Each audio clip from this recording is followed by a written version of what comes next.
海之沙品牌及新品发布会正式开始，有请互联网创业老兵沈海营先生。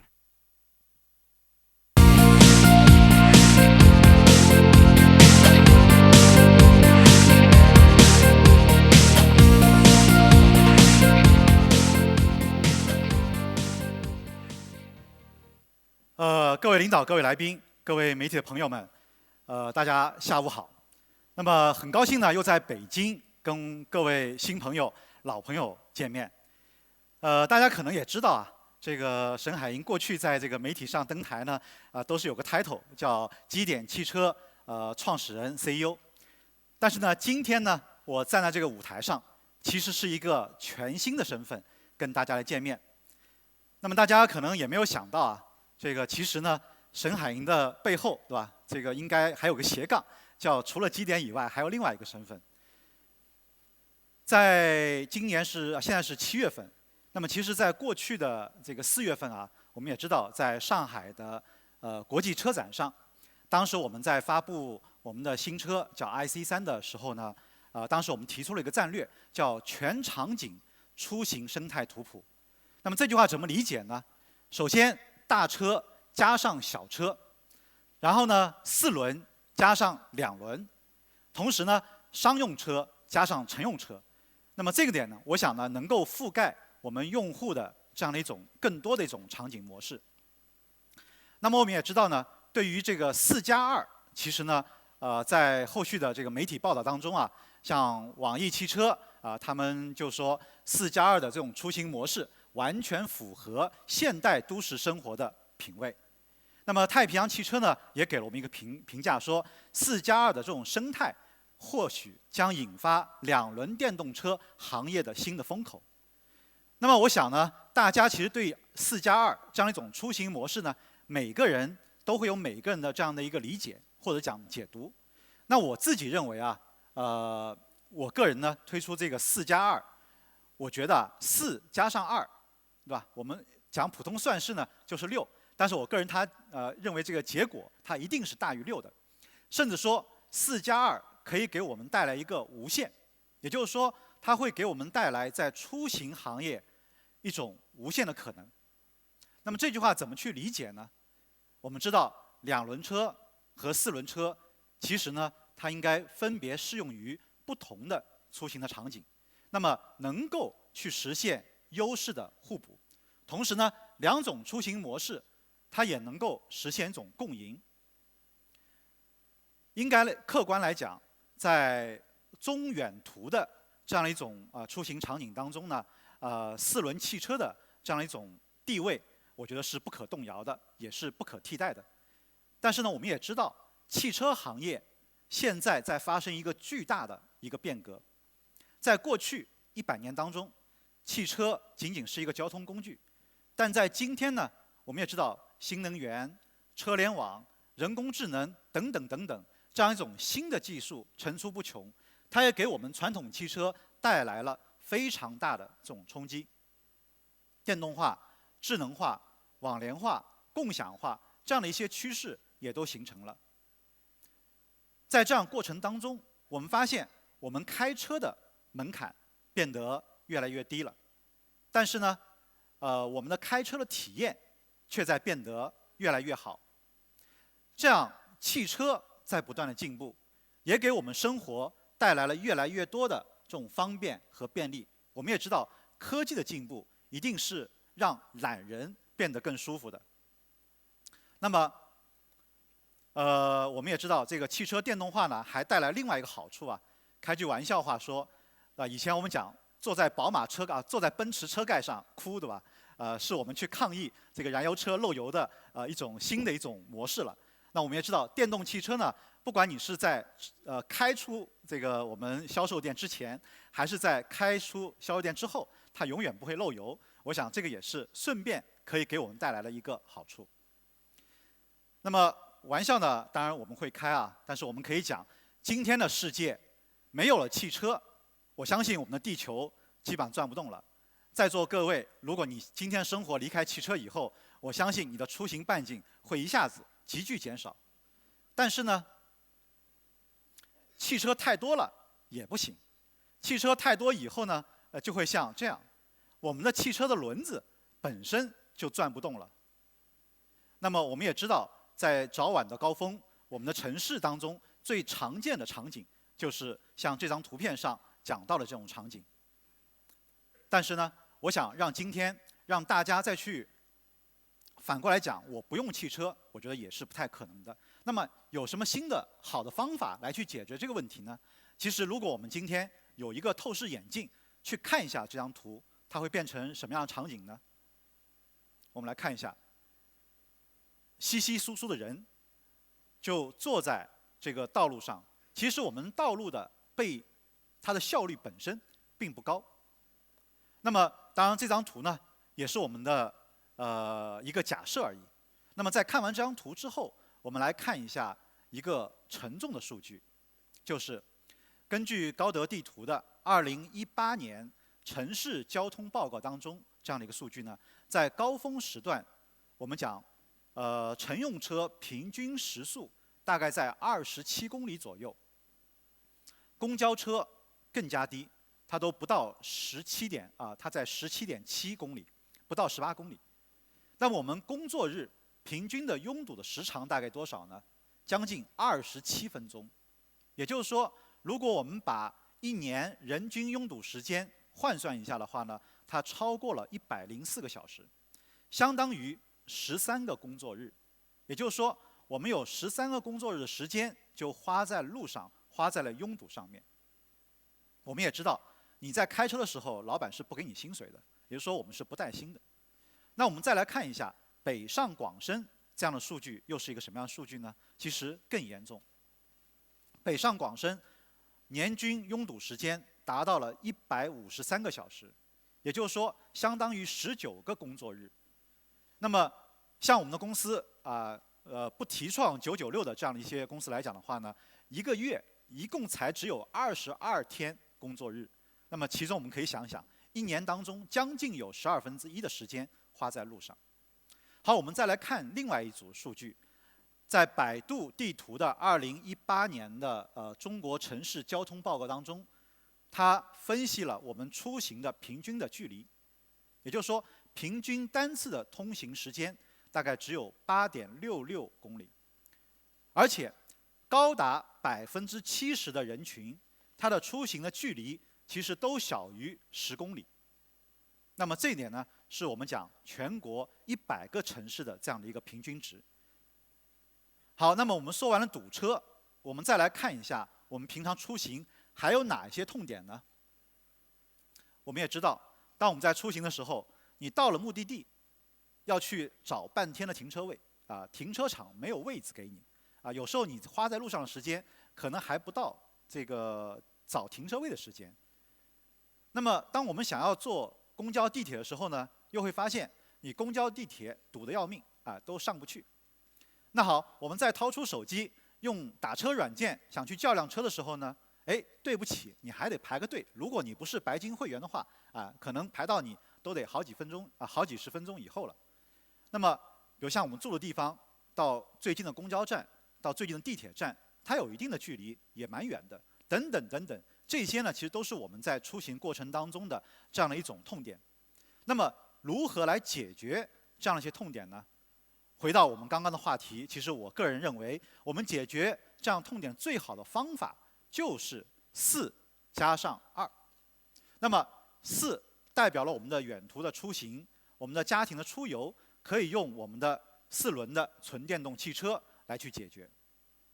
但是呢，短途的出行，或者讲我们日常的在10公里以内的这种上下班，都可以用2轮来去解决我们的这样的痛点。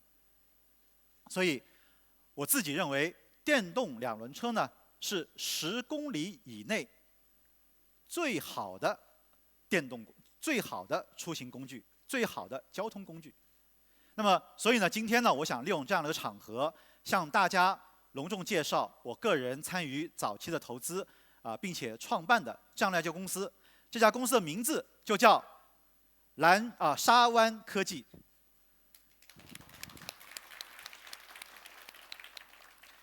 那么它的主营的产品，我们就是希望通过两轮来去改变我们的出行。也就是说，我们的产品就是智能电动两轮车。大家注意，前面有2个定语，叫智能电动。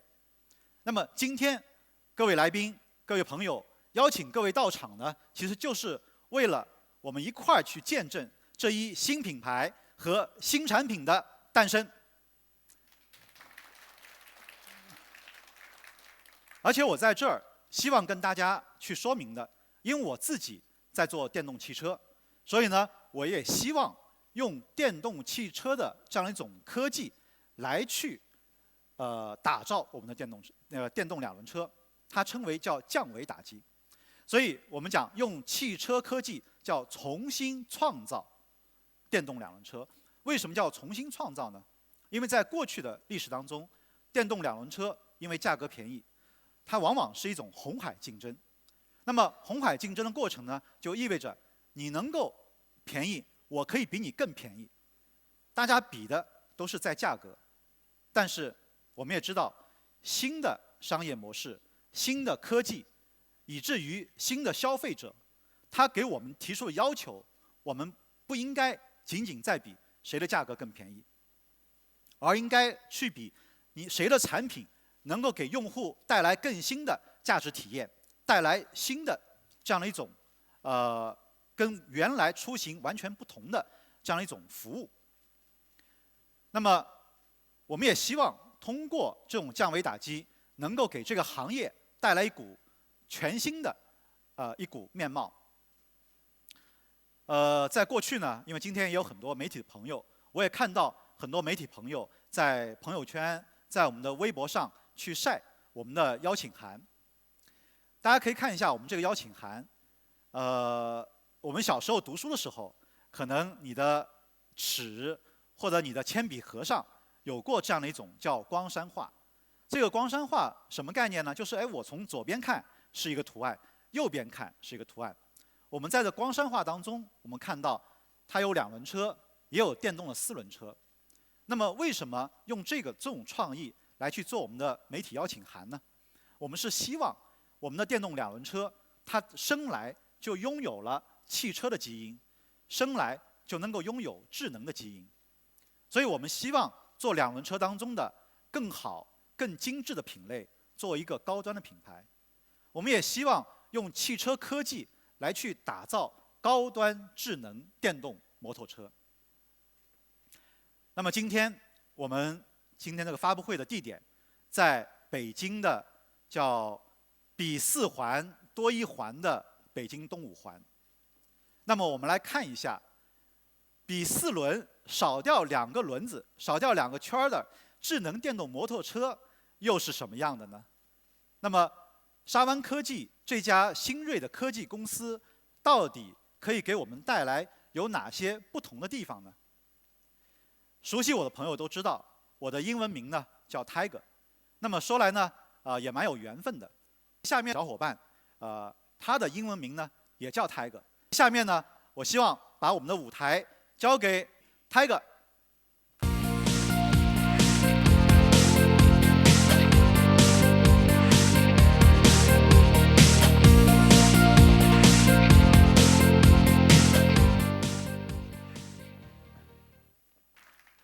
大 Tiger 开场时提到自己是斜杠青年，有全新的身份。那么他的全新身份就是沙湾科技的创始人、董事长。在大 Tiger 的支持和推动下，我们团队在1年前开启了全新的创业之旅，在上海成立沙湾科技，利用电动汽车级别的技术和资源，专攻智能高端电动摩托车。大家也都看到了，我们发布会的名字叫蓝海之沙。为什么叫这个名字呢？其实我们认为，整个两轮车市场其实是一片蓝海。因为随着整个出行行业的电动化、智能化、网联化趋势的形成，在全球近10亿保有量的摩托车市场中，体验更好、科技含量更高的智能电动摩托车将会更受年轻人的青睐，也会逐步取代传统燃油摩托车的江湖地位，成为市场主流。这将会是一片广阔的蓝海，而我们就是这片蓝海里面的鲨鱼。鲨鱼没有鱼鳔，它要在海里一直游，才能保持不沉到海底。哪怕是睡觉的时候，也要继续游。这样反而就练就了一身强壮的肌肉，成为海洋霸主。这恰好和我们公司的精神内核对应起来。我们要不断进取，永不停歇，这样才能在行业中立足，并且成长为行业技术的创新者、行业标准的制定者、行业风向的引领者。那么，就在这里，我向大家官宣我们的品牌——蓝鲨智能电动摩托车。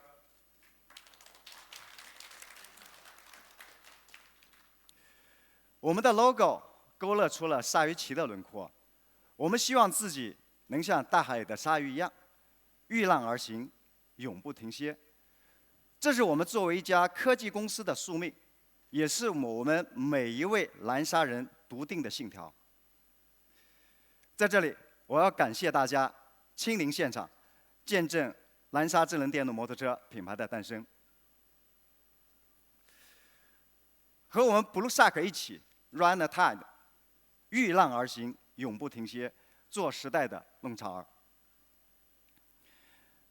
我们坚信一点，产品是品牌的根基。如果我们想做好品牌，那么首先就要做好产品。目前国内电动两轮车市场，造型设计千车一面，骑行体验良莠不齐，低质低价，恶性竞争，缺乏创新，固步自封。所以，我们首先要解决的问题是，怎样从这个缺乏创新、停滞不前的行业里脱颖而出，做一款真正意义上的好车。经过立项至今15个月的努力，今天我们就给大家带来这样一台好车，我们给它起名叫做蓝鲨 Rover。Rover 这个词来源于古拉丁语，是力量的意思。我们做的这辆车就是一款力大无穷的智能电动摩托车，不仅有强大的动力，更有充足的智力。不过动力和智力呢，需要强大的电力做支撑。那么，我们就先来看看蓝鲨 Rover 在电力能源系统上做了哪些努力。我们都知道，对电动车来说，电量焦虑和里程焦虑一直是困扰用户的最大问题。我们可以看到，市面上最贵的电动车，在仪表盘上也只会显示剩余电量的百分比，这就和我们手机的显示方式是一样的。是不是有很多人，我们在座很多人都有这样的一个感受？手机电量只要低于50%、60%，甚至低于100%，就开始焦虑。其实对骑电动车的人来说，这种电量焦虑也是普遍存在的。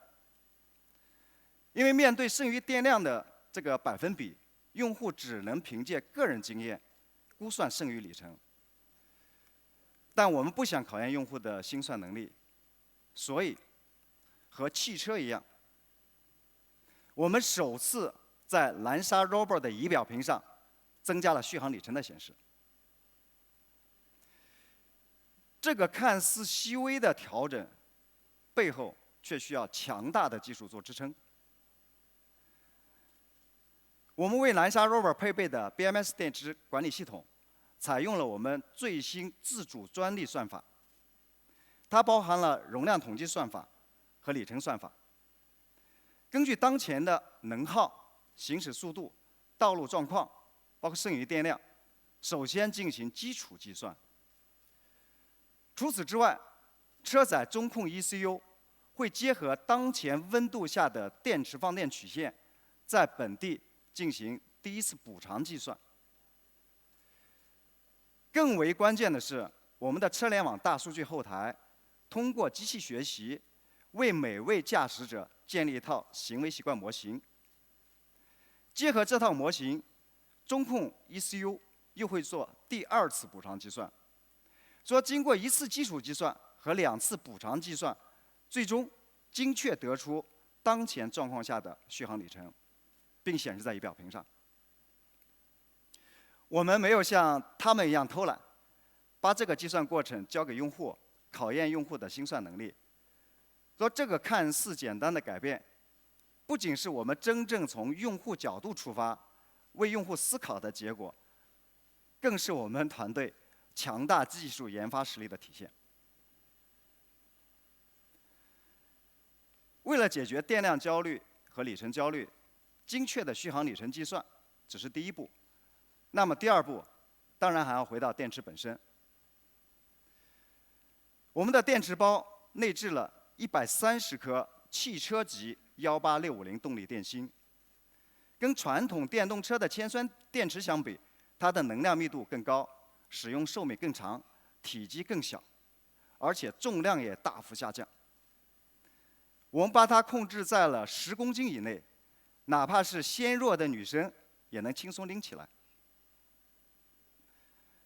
在电池包内部，我们采用蜂窝状的结构设计，以及高成本的整体灌胶工艺，实现更好的散热效果和阻燃效果。对于电池包外筒，我们选择了一体成型的高强度铝合金材质，取代传统的低成本的塑料外壳，把电芯严密包裹在内，做到电池包的防摔、防刺，同时散热性能也进一步得到提升。另外，为了能在极度颠簸的路况下，电池包仍然能与车身保持可靠链接，稳定工作，我们选择和军工级接插件的生产厂商合作，开发了一款同轴套筒式的电池连接器，不光稳定、可靠，而且还做到了轻松直插直拔，比行业目前普遍采用的手动软线链接方式更方便、更安全。电池包的 BMS 电池保护板中，我们内置了一颗日本原装进口的 SOC 电芯管理芯片和13组电芯电压传感器，实现了电池包的充电保护、放电管理、容量统计等10多项功能，从而确保电池包安全、稳定和高效。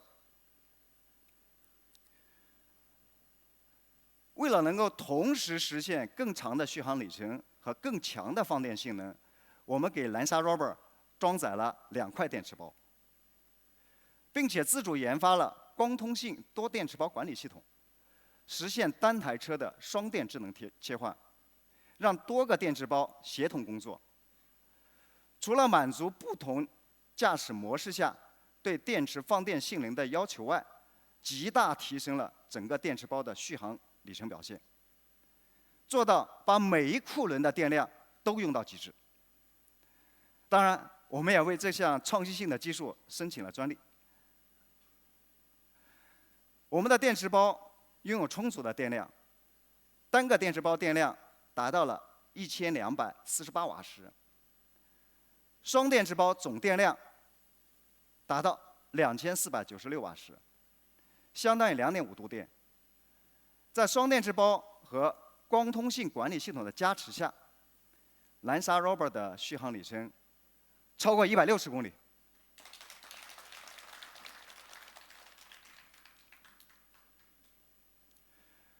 目前，一般的电动自行车续航里程在40到50公里，行业里边的电轻模一般在80公里左右，比较优秀的能够达到120公里。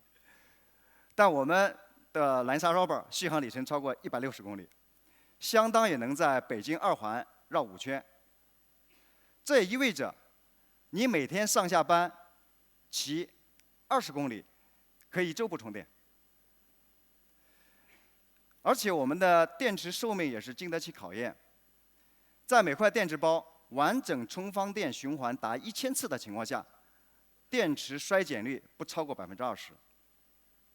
也就是说，1周充1次电，1000次相当于使用10年朝上。在这个过程里面，你完全不用考虑电池衰减的问题。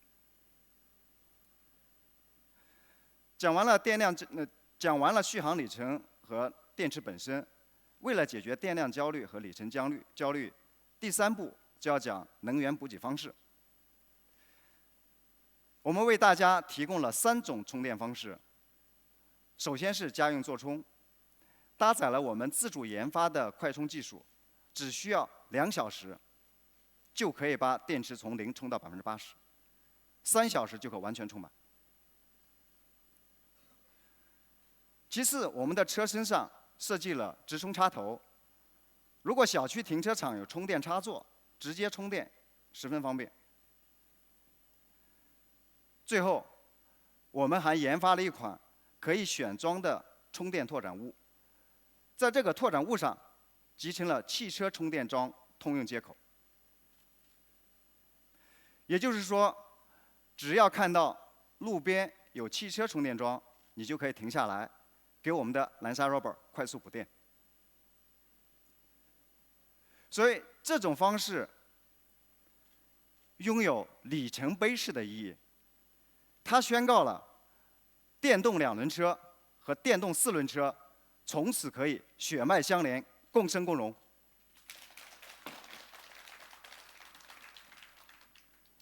好，讲到这里，我们来稍微总结一下。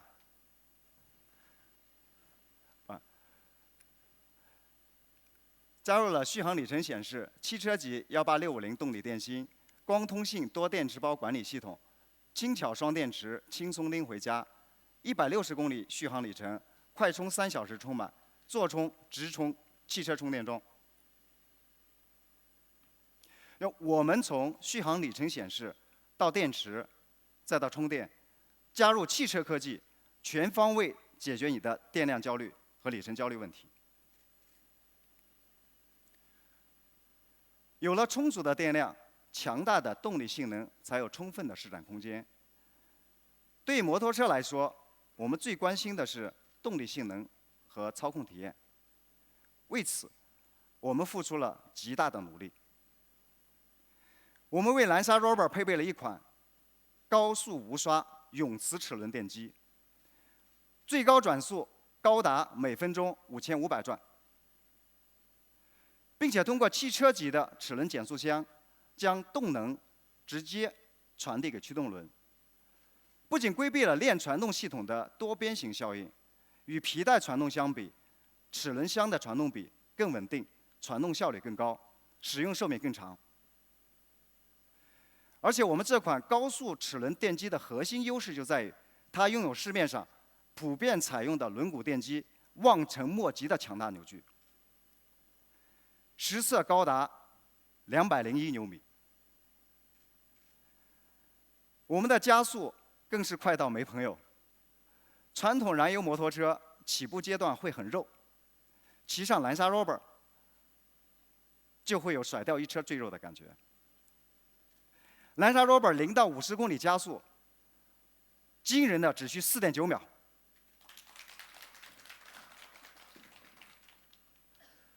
爬坡能力更是高达不可思议的40%。可能很多朋友对40%这个数字不大理解，其实这是一个斜坡角度的正切值，相当于22度的陡坡。这是什么概念？大家熟悉的地下停车场出口的斜坡，引擎盖可以挡住路面的那种，看起来很陡，其实都不超过8.6度。因为这是国家设计标准规定的最大坡度。那么22度就是这样。即使在传说中的3D 城市重庆，骑着蓝莎 Robber， 载着心爱的他去兜风，也能穿梭自如。扭矩决定一辆车的加速和爬坡能力，那么功率就决定一辆车能跑多快。我们的电机额定功率3000瓦，峰值功率5000瓦，使得整车的最高时速达到80公里。为了充分发挥电机的强大性能，我们为蓝莎 Robber 装载了一款汽车级 FOC 电机控制器，配合双 ECU 加看总线架构的智能中控系统，整套电控系统及时响应用户指令，精准调控行车状态。得益于这个汽车级电机控制器，我们首次在电动两轮领域实现了5档行车模式。除了传统的3个常规行车档外，我们创新性的设计了移车助力档和 Turbo 竞速档这2个特殊档位。移车助力档，当你离开座椅进行移车时，它会智能的为你提供恰当的助力，让软妹子也能轻松移车，毫不费力。Turbo 竞速档在前面提到的光通信多电池包管理系统的加持下，让机车发烧友也能体验到竞赛级的驾驶快感。速度给我们带来快感，而好的制动系统则能带来极致快感下的控制感。南沙 Rover 采用液压双碟刹，配合 CBS 联动刹车系统，无论你是捏左把刹车还是捏右把刹车，都能实现前后轮同时制动。而且制动力会合理分配到2个轮子上，从而有效缩短制动距离。我们再来总结一下：高速无刷永磁齿轮电机，峰值功率5000瓦，扭矩高达201牛米，0到50公里加速仅4.9秒，爬坡能力40%，最高时速80公里每小时。汽车级 FOC 电机控制器，5档行车，包括创新性的移车助力档和 Turbo 竞速档。CBS 前后液压双碟刹系统，有效缩短制动距离。而蓝鲨 Rover 从动力、操控、制动3方面给你带来竞赛摩托车级别的驾驶体验。接下来，请大家和我一起看一段视频，回顾一下蓝鲨 Rover 强大的电池、电机和电控系统。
一台拥有强大动力性能、舒适操控体验和超长续航里程的电动摩托车，到底长什么样？我们说，这是一台赏心悦目的车。它的赏心悦目，既有整车设计呈现出来的造型优美，更有细节和工艺呈现出来的做工精良。任何环节，我们都付出了巨大努力，来不得半点懈怠。仅在工业设计阶段，我们就历时4个月，122天，前后提出9版概念设计，经过层层筛选和论证，最终打磨出一款让你眼前一亮的产品。我们坚持做减法，保证车身的外部没有一根多余的接线。我们坚持去特征化，保证每一个曲面都简约平滑，没有点多余的修饰。如果一定要提炼特征，我们的设计团队非常克制，只在前后 LED 行车灯上凸显我们蓝鲨 logo 的形态，并借用目前国际顶级建筑设计大师们所常用的参数化设计方法，完美兼顾了照明和美观2方面。当然，这也会成为我们蓝鲨极具品牌辨识度的设计语言，应用到我们后续的产品设计中。还有，我们创新性的设计了360度自由翼地毯灯，在夜晚光彩异目，不仅能保证行车安全，还能让你体验到驾乘顶级豪车般的仪式感。在实现外形的简约和优雅之外，我们还运用汽车设计方法，通过3D 建模和虚拟仿真来构造符合人机工程学的车身三角结构。宽大厚实的皮质座椅给你带来舒适的坐姿，纹路细腻的握把保证可靠的握持感。428毫米的超宽踏板让落脚更加自在。同时，我们的踏板不光宽而且高，拥有140毫米的超高离地间隙，再高的马路牙子也能轻松通过。外部空间大，考虑的是宽敞舒适；内部空间大，考虑的则是方便实用。所以，打开座筒，里边有高达26升的超大空间。载入2块电池包之后，仍然可以放入一个3/4头盔。对于工业设计的精心雕琢，成就了优雅而灵动的蓝鲨 Rover。接下来，请看段视频，整体欣赏蓝鲨 Rover 的全貌。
整车技术承载汽车基因，工业设计传承人文关怀。蓝鲨 Rover 给你带来温暖的科技。不仅如此，我们在工艺、材料、品质方面都没有丝毫妥协。整车外壳采用汽车级金属烤漆，在光线下，漆面添加的金属粉末熠熠夺目，闪闪动人。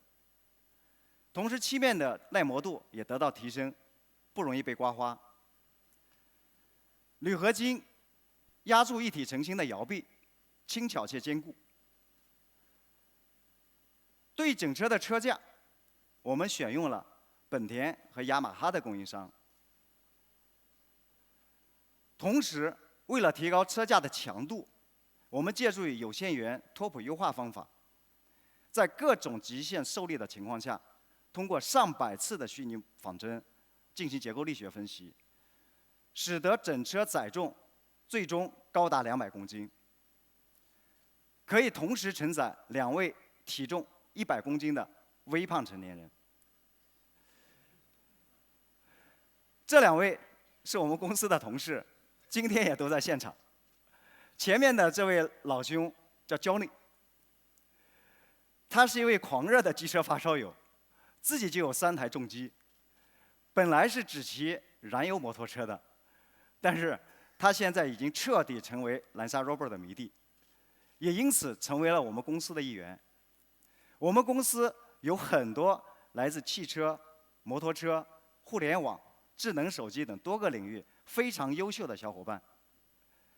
大家都像Johnny一样，正因为喜欢我们正在做的这个事儿，才走到一起。谢谢你们这群可爱的小伙伴。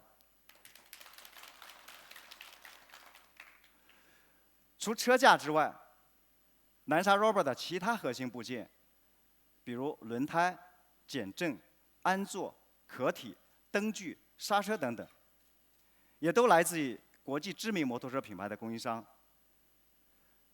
更重要的是，南沙 Robot 和意大利顶级竞赛摩托车贝纳利都出产于钱江摩托的同一工厂，而且明年哈雷也会有产品将在这个工厂生产。请注意，我们在这里讲贝纳利和哈雷这两个品牌，是指我们和他们共厂生产制造，旨在把我们南沙 Robot 打造成与国际顶级摩托车同样的品质。这和有些电动车厂商与迈凯伦、杜卡迪的纯商业性的浅层 IP 合作有本质不同。钱江摩托的总裁郭东少先生今天也专程来到现场，欢迎郭总。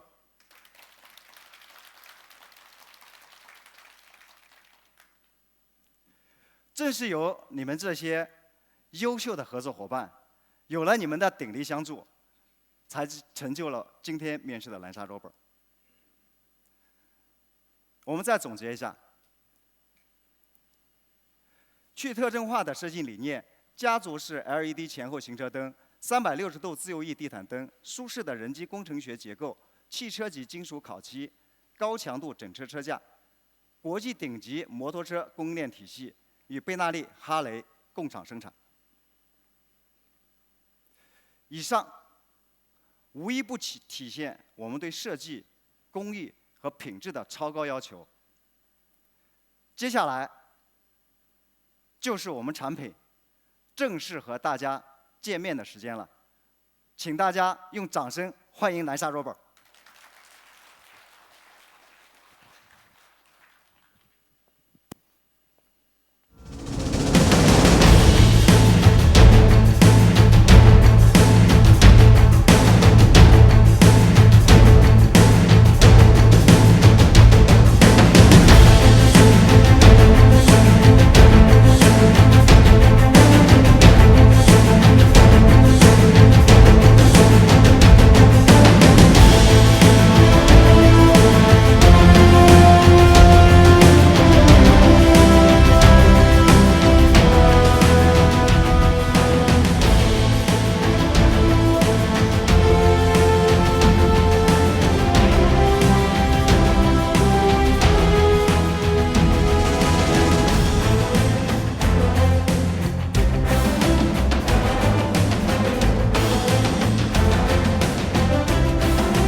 南沙 Robot 有2款基本配色，分别是维剑江心秋月白、黑云翻墨未遮山。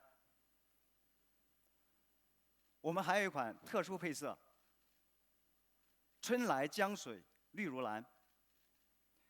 舞台上现在展现的是我们的秋月白和绿如蓝。好，感谢小姐姐、小哥哥为我们展示南沙 Robot。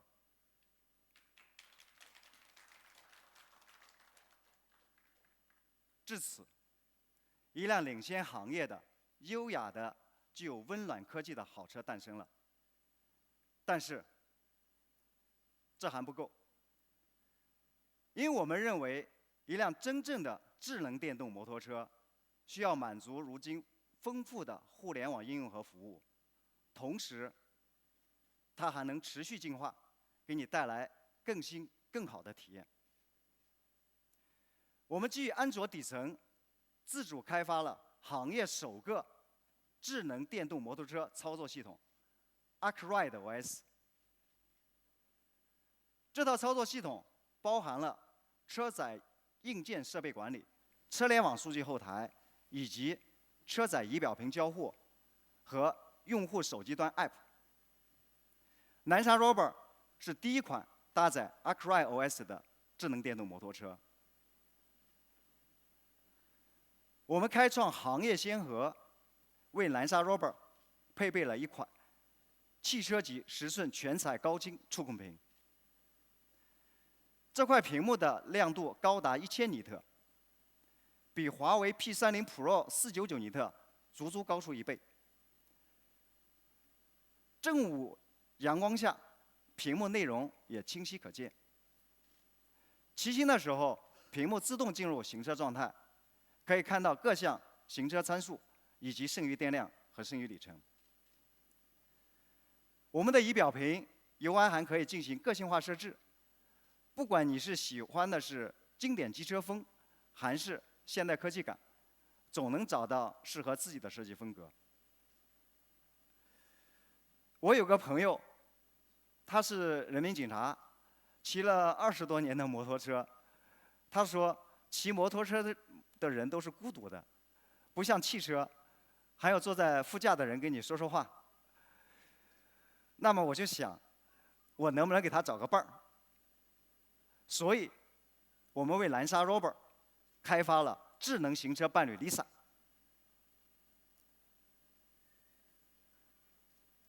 一句你好 Lisa， 开启人工智能语音交互模式，陪你度过骑行时光。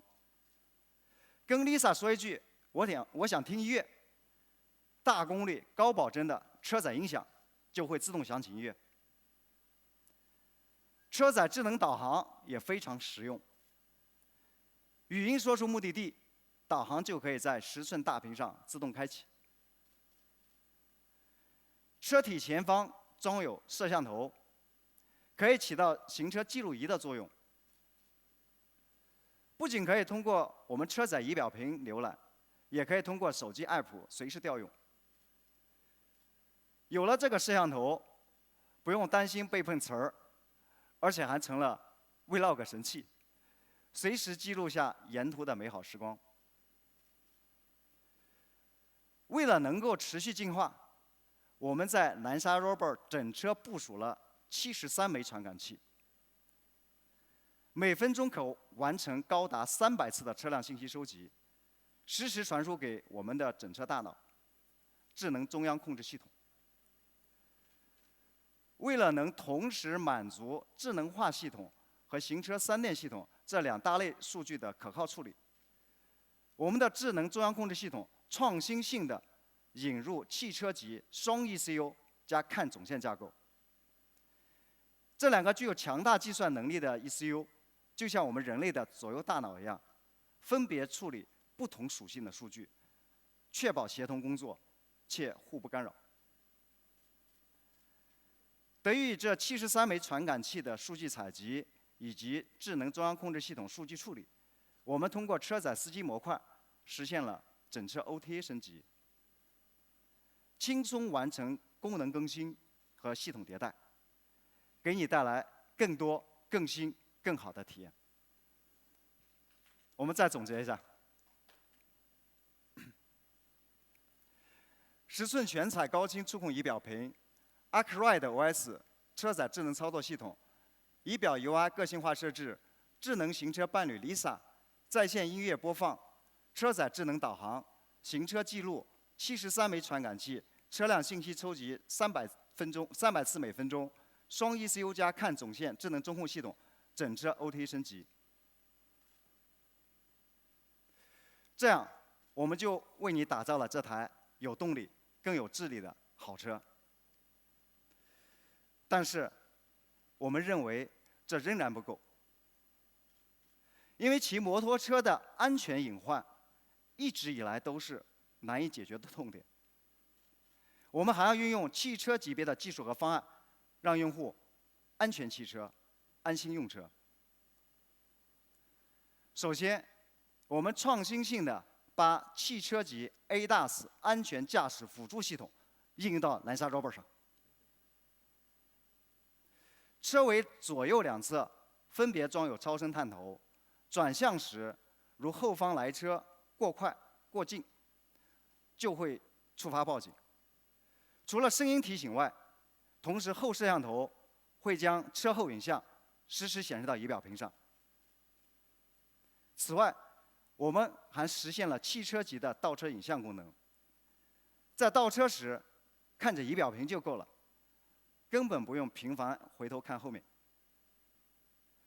我们在座椅下方还安装了压力传感器，当你离开座椅，车辆就不能进入常规行车模式，哪怕不小心拧到电门转把，车也不会窜出去。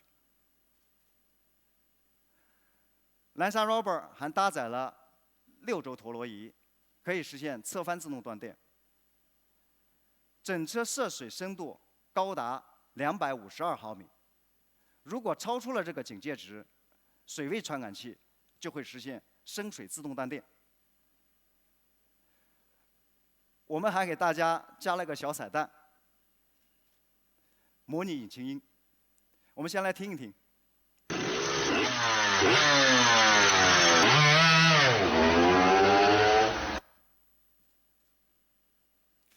我们都知道，电动车驶过是非常安静的，没有燃油发动机那种轰鸣的声音，所以我们加入了模拟引擎音，对行人和其他车辆有提醒作用。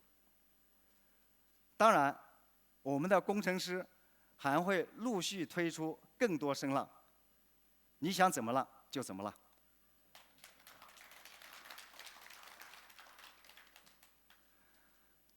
这么好的一辆车，丢了怎么办？丢是不可能丢的，这辈子都不可能丢的。因为我们在整车防盗上同样做了深入的思考。首先，我们加入了汽车级 PKE 智能钥匙系统，随身带着我们这个小圆片，走进车身自动侧防解锁，远离车身自动设防上锁，其实根本都不用从兜里掏出来，十分方便。同时，得益于这套可靠的 PKE 智能钥匙系统，我们的整车没有传统的钥匙孔，没有锁孔，怎么撬锁呢？所以，这是一台无孔不入的好车。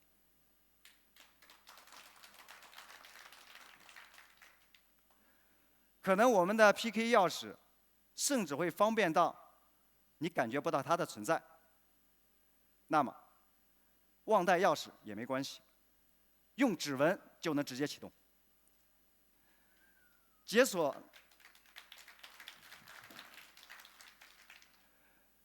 我们的蓝鲨 Rover 就像解锁手机一样简单。我们同时支持录入10组指纹，你和家人可以分别用不同的指纹解锁同一辆车。ArcRide OS 还会根据不同指纹自动切换个性化设置，既安全又智能。我们还有云端电池防盗管理系统，如果有人暴力打开座桶，偷电池包，在电池触点断开的瞬间，信息就会即刻传送到云端，并且通过手机 App 给用户发送提醒，同时整车就会触发报警。如果还有偷车贼贼心不死，直接把我们的蓝鲨 Rover 扛上卡车运走，车上搭载的3模定位系统可以精确追踪车辆位置，可以通过 App 实时查询定位，并且远程报警。此外，我们的蓝鲨 Rover 创新性地做到了整体防盗，所有核心电子部件都有身份加密，即使暴力拆车，也不能被2次利用。好，我们再总结一下。骑行方面，压感座椅防窜车、侧翻自动断电、深水自动断电、ADAS 安全驾驶辅助、模拟引擎音、保证骑行安全。防盗方面 ，PK 智能钥匙加指纹启动、云端电池防盗、3模定位、App 实时查询、远程控制、核心电子部件、身份加密，保证防盗安全。这就是蓝鲨智能电动摩托车品牌历史上的第一款产品，有动力更有智力的蓝鲨 Rover。它拥有数十项汽车科技，还有顶级摩托车供应链体系，以及和贝纳利、哈雷共厂生产制造的品质。这就是我们给大家带来这台好车。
坐好车，一时爽；一直坐，一直爽。所以我们在产品布局方面还有更长远的规划。蓝鲨 Rover R 系列是 R 系列的第一款车。R 系列专注于打造智能电动踏板摩托车，动力性能对标125cc 的燃油摩托车。明年我们还会陆续推出 A 系列电动轻便摩托车和 K 系列竞赛级跨骑电动摩托车，分别对标50到100cc 和150cc 以上的燃油摩托车。这样，我们就完成了 ARK 的拼图。ARK 就是诺亚方舟的那个方舟。我们的操作系统 ARKRide OS 的命名就来源于此。蓝鲨希望通过自己的产品和服务，建造一艘让我们免受城市交通拥堵之苦的方舟。同时，蓝鲨面向的是全球市场，要为全球的用户服务。我们的使命就是让智能电动摩托车风靡全球。我们也会一直朝这个方向努力，让全世界骑上蓝鲨车。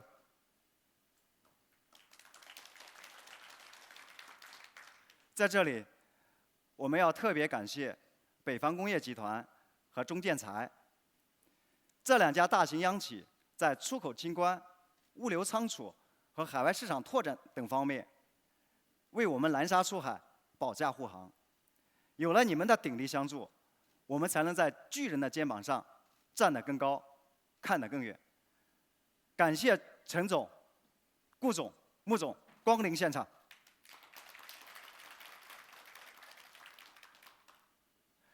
此外，考虑到国内市场的特殊情况，我们正在精心打磨一款符合新国标要求的电动自行车，并计划于今年 Q4 面世。我们会用做电动摩托车的技术和工艺，做一款年轻人真正喜欢的城市电动自行车。我相信，它的外观一定会让你看到我们的与众不同。请大家持续关注。好了，现在到了谈钱不伤感情的时刻。蓝鲨 Rover 是一款用汽车科技创造出来的智能电动摩托车，在动力性能方面可以对标125cc 的传统燃油摩托车。目前市面上这种类型的主流国产踏板油摩，价格在8000至12000元左右。那么，这样一台集数十项汽车科技于一身，以及和贝纳利、哈雷共厂生产制造的智能电动摩托车南沙 Rover， 它的价格是多少呢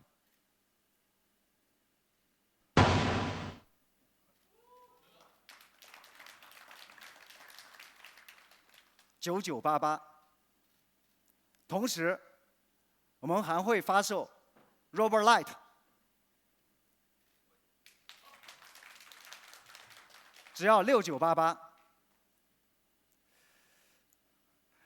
当然，要特别说明的是，和燃油摩托车一样，这只是裸车价格，不含能源成本。因为蓝鲨 Rover 既支持单电运行，也支持双电运行。我们希望用户根据需求自由选配。我们先来回顾一下我们的电池包。单电池包1248瓦时大容量，130颗汽车级18650动力电芯，整体灌胶防火阻燃，一体成型高强度铝合金外筒。日本原装进口的 SOC 电芯管理芯片，13组电芯电压传感器。我们的电池包拥有这么多行业领先的安全防护技术，单块购买仅2588元，2块电池包一起购买只要4988元。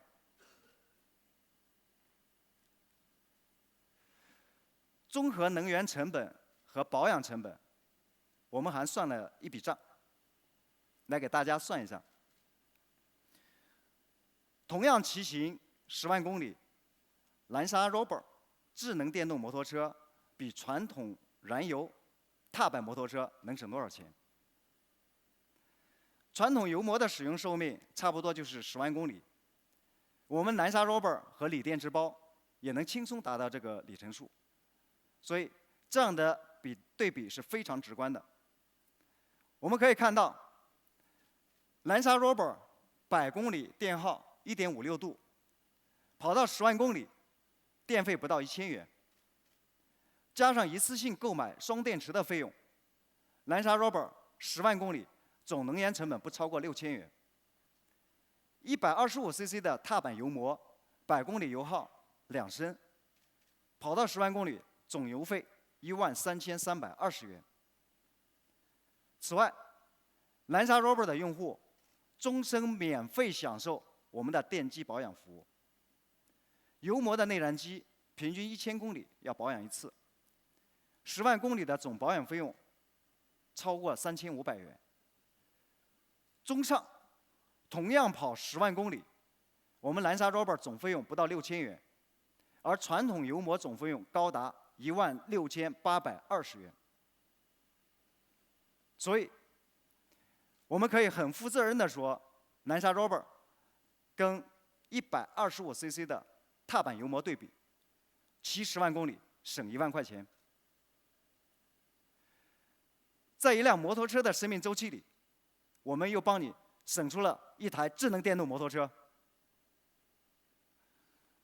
同时，我们还想进一步减轻用户的一次性购买成本，所以后续计划推出电池租赁方案，敬请期待。另外，在这里我们还要特别关注一下，7月1号，也就是2天前，电动车免购置税政策正式实施。这是一项对电动摩托车用户的重大利好，买电动摩托车又可以省下整车10%以上的钱。7月22号上午10点，南沙 Rover 将正式开启预定，并于今年 Q4高质量交付。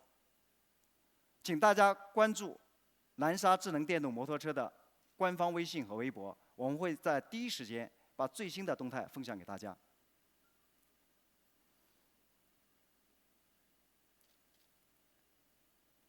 最后，提前透露一下，在钱江摩托的大力支持下，我们南沙和意大利顶级竞赛摩托车贝纳利达成了深度战略合作。不过，我们还要再次强调，这个不是有些电动车厂商那种纯商业性的浅层 IP 合作。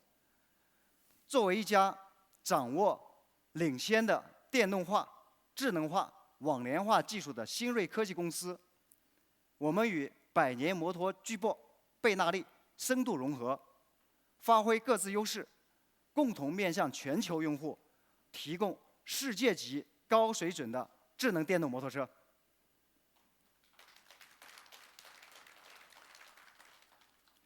好了，我们的发布会就到这里，感谢大家亲临南沙发布会现场，请大家移步展示区去盘一盘我们的南沙 Rover， 谢谢，再见。